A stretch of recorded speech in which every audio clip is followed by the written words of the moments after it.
Hey everybody, what you just read was the preface paragraph to the penalty section, which states that when you award a penalty to a player, you want to make sure that that is an advantage to that team. If you award a 10-yard throw to a player and giving them a 10-yard throw at that spot would have been a disadvantage, you'll move it up to the next line, or you could increase it to a shot at goal, or you could increase it to a free goal. However it is, you need to make sure that when you award a penalty, that you are giving advantage to the team that was fouled. Here's some examples of how this is used. All right, in this play, you're going to see a white player interfering with number 1 in the area. The umpire thought that that white player was too close to the red player, so she blows the whistle. She decides right here that to give a 10-yard throw right where it happened would not be an advantage to the red player since they already had the ball in the area. So, like she should do, she blows the whistle, calls the foul anyway, and moves it up to the D. Offers a 10-yard throw or a free shot at goal, and it's a good goal, and they go back to the lineup. All right, here on the second swing, the red number 2 is going to do a down hit against the ball carrier. Pow, that's a down hit. The umpire sees it and calls it. In a nice spot to see it right there on the sideline. She blows the whistle, calls down hit, and gives the ball carrier, who is a white player, if she were to give the ball to them in midfield, that would not be an advantage. So she advances it to the line. Doesn't seem like a big move, but advancing it to the line gets it away from a lot of defenders. And you can see where that white player was in a lot of trouble. Just advancing it to the next line is enough advantage that the umpire felt like that was the appropriate thing to do.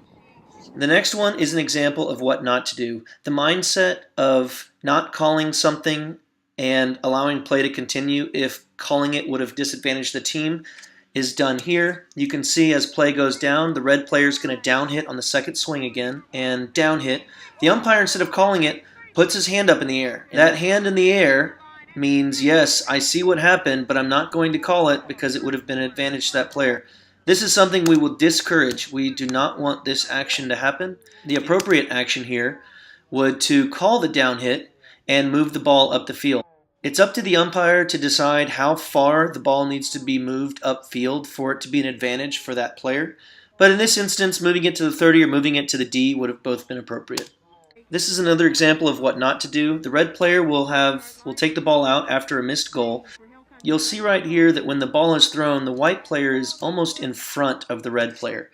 And because the red player collected the ball up again, I assume, the umpire didn't call it, or maybe just missed it, but either way, this only will encourage more of the same action. If you see that the number 1 is not following the number 3 out after a missed goal, moving the ball up the field and giving them another 10-yard throw would be the appropriate action. This is an interesting one.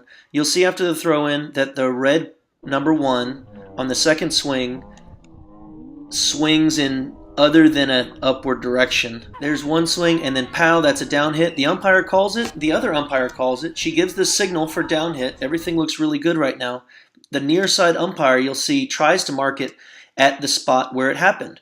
That would have taken the ball away from the ball carrier and actually given an advantage to the team that cheated. The other umpire on the far side recognizes what's going on and verbally calls the players down the field to move the ball up to the 30 and give the ball to the blue team at the 30-yard line, which is the appropriate thing to do.